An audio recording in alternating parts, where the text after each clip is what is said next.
شروعات ہوتی ہے مووی کی ایڈم سے، جو بے ہوشی کے بعد اٹھنے میں خود کو باتھ ٹب میں دیکھتے ہیں۔ خود کو اس جگہ پر دیکھ کر وہ پریشان ہو جاتا ہے اور جلدی سے اٹھتا ہے۔ اٹھنے کی وجہ سے اس کے پاؤں میں باتھ ٹب کا پلگ نکل جاتا ہے اور پانی کے ساتھ ایک نیلے رنگ کا لیکوئڈ بھی بہہ جاتا ہے۔ آگے دیکھیں گے کہ وہ لیکوئڈ کیا ہوتا ہے۔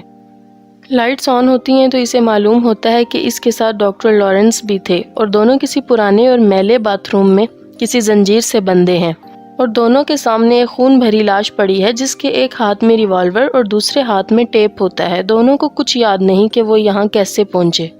بعد میں دونوں کو ایک ایک کیسٹ ملتا ہے اور انہیں اس کے علاوہ ایک چھوٹی بلیٹ اور چابی بھی ملتی ہے، جس سے دونوں اپنی چین کے لاک کو کھولنے کی کوشش کرتے ہیں مگر وہ ناکام ہو جاتے ہیں۔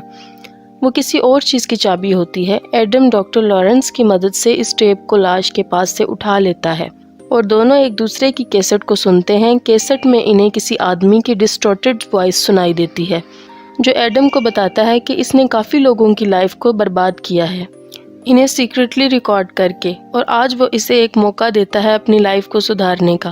یا تو وہ بھوک اور پیاس کی وجہ سے مر سکتا ہے یا ہمت کر کے یہاں سے نکل سکتا ہے۔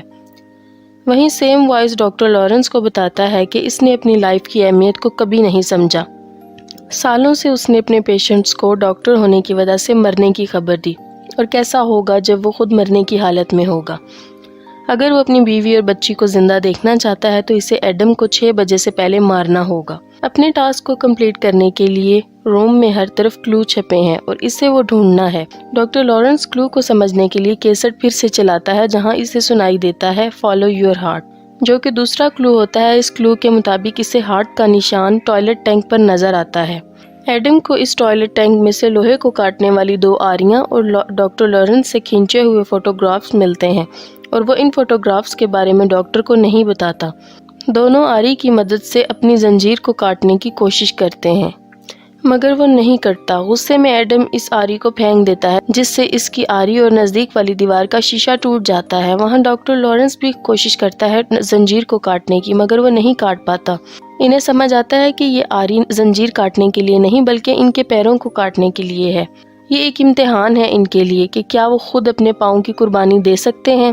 اس طرح کے حالات دیکھنے کے بعد انہیں یاد آتا ہے کہ انہیں قیدی بنانے والا اور کوئی نہیں ہے بلکہ جگسا ہے، جس نے انہیں ایک مرڈر میں پھنسانے کی کوشش کی تھی کچھ ماہ پہلے۔ اب ہم دیکھتے ہیں مووی فلیش بیک میں جاتی ہے۔ ڈاکٹر لارنس بتاتے ہیں کہ جگسا ان لوگوں کو شکار بناتا ہے جن کو اپنی لائف کی اہمیت نہیں ہوتی، جو دوسروں کی لائف کے ساتھ کھیلتے ہیں۔ ان کے حساب سے جگسا ایک قاتل نہیں ہے، وہ اپنے شکار کو اپنے ہاتھوں سے نہیں مارتا بلکہ وہ اپنے شکار کو ایک گیم کر کے فزیکل یا سائیکولوجیکل ٹارچر کرتا ہے جہاں شکار سروائیو کر لے تو انہیں لائف کی اہمیت سمجھ آ جائے۔ جگسا کو اس مرڈر کی انویسٹیگیشن ڈیوڈ ٹیل کر رہے تھے اور مارک کے مرڈر سے ان کو ایک پین ملا تھا جس میں ڈاکٹر لارنس کے فنگر پرنٹس تھے، جس سے ان کا شک ڈاکٹر پر جاتا ہے اور اسی لیے ڈاکٹر سے پوچھ تاچھ بھی کی جاتی ہے۔ ڈیٹیکٹیو ڈاکٹر سے پوچھتے ہیں کہ آخر وہ کہاں تھے جب مارک کا مرڈر ہوا تھا۔ وہ اس وقت اپنے ہاسپٹل کی ایک انٹرن کو ملنے جاتے ہیں۔ وہ یہ بات نہیں بتانا چاہتے تھے کیونکہ اس عورت سے ان کے ریلیشنز تھے اور وہ نہیں چاہتے تھے کہ اس کی وائف کو پتہ چلے، اور اسے یہ بات بتانی پڑتی ہے تاکہ وہ اریسٹ سے بچ جائے۔